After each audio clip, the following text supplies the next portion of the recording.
Brazen knife attack of a Tucson man on a Greyhound bus on Monday has left the victim with serious injuries and the suspect behind bars. In a story you'll see only on 13 News, we speak with the victim and his sister about the ordeal and what they say needs to change when it comes to safety on public transportation.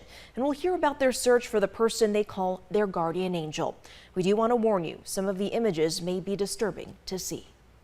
So we just grabbed everything and started driving towards him because we didn't know what was going on. On Monday, Jorge Quintanilla decided to take a Greyhound bus from Alamogordo, New Mexico to Tucson after spending some time visiting his parents.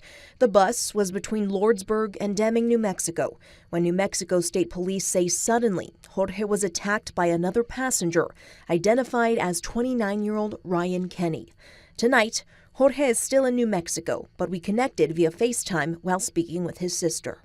When I had suddenly heard like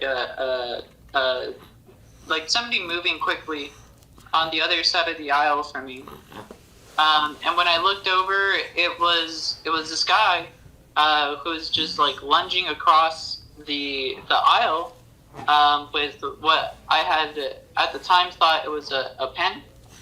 I thought he was holding a pen at the time. And he like stabbed me straight in the neck.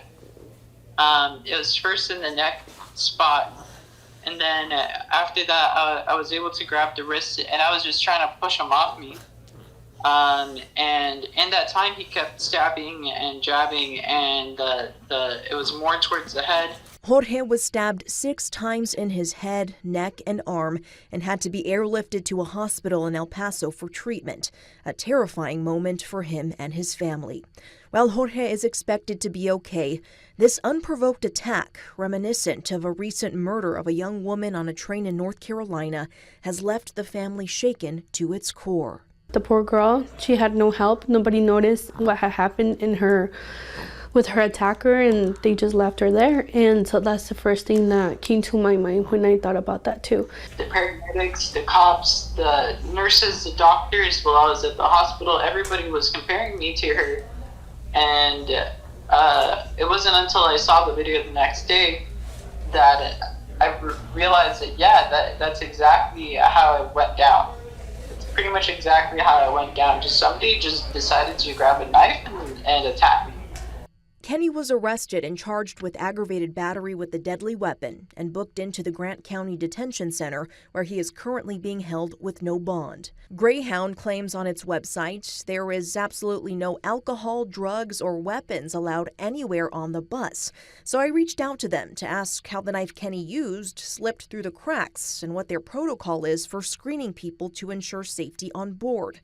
They only said, "We are unable to comment on the details of this incident as it involves a law enforcement investigation.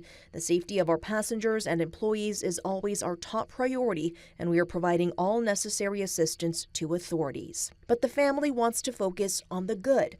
A mystery woman jumped in to help to stop the bleeding. I keep calling her my guardian angel because she was an absolute commander. Without her, I don't believe I would have made it the 20 minutes that it took for the paramedics to get there. Both Adriana and Jorge would love to meet the woman who helped save his life to thank her in person. So if you happen to know who she might be, please let us know. We would love to connect them.